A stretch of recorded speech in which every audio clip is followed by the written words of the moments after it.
Welcome back to Grandoldteam. I'm Adam Partington. I've got Mikey here after forum. Everton have drawn 1-1 with Manchester United. Everton have been robbed against Manchester United. Everton have been robbed against Manchester United.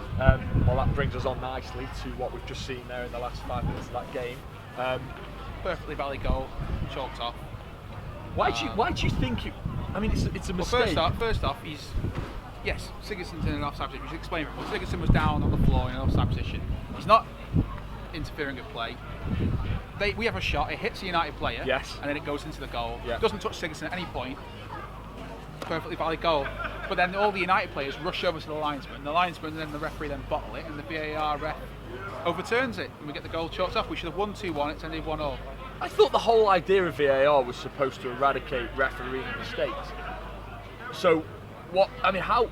The point I'm making is, how on earth does John Moss, whoever it was, watching that, come to that conclusion that because it hasn't touched guilty Sigurdsson? I mean, there's going to have to be some explanation as to how they've got to that decision. I saw on the forum people said it was a very quick decision. He's probably just rushed it. So he looked at it and he's not thought about it properly, and he's gone, right, okay, we'll overturn that. I'm not going to get into the whole sort of conspiracy thing, because teams at every level, teams from at the top of the league or the bottom of the league, you've had a VAR decision go against you, or more than one. It's just, it was wrong, basically. It was the wrong decision, and I just, watching it back, because they showed it on the screen in the stadium, which I'm not sure if we're supposed to do. No, it'd be interesting to see. So if we might get some trouble for that. For those of you that don't get to the match, that doesn't normally happen. They don't show you the incident after. Never. A contentious one like that. Anyway. I think someone at the club might have slipped it through. Just angry, just pressed the button. Oh, well, I mean, I've calmed down a bit now. Actually, in the stadium, I was raging, swearing, all sorts.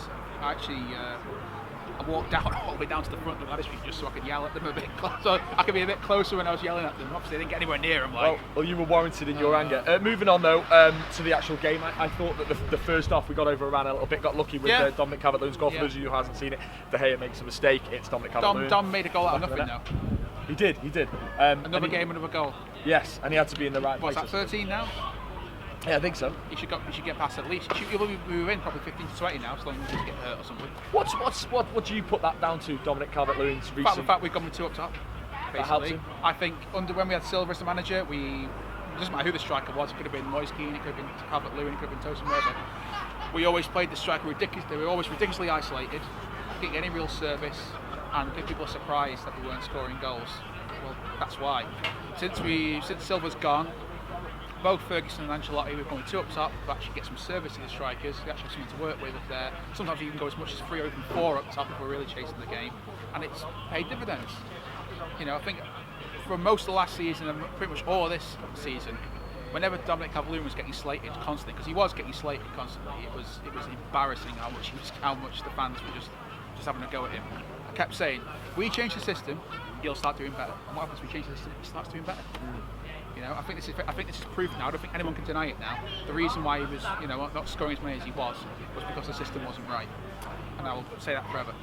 Okay, what does this result do? Because Ancelotti was asked before the game, I think, that do you need to win this in order to qualify for Europe?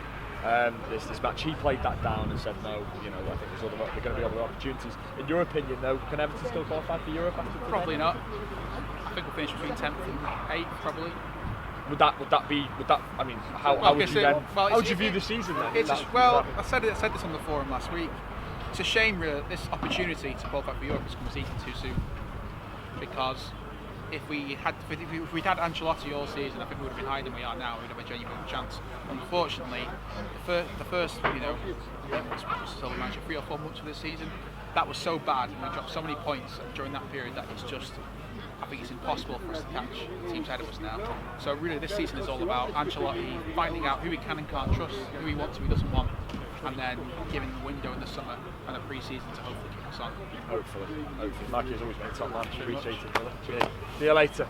Top man. Thank you, mate.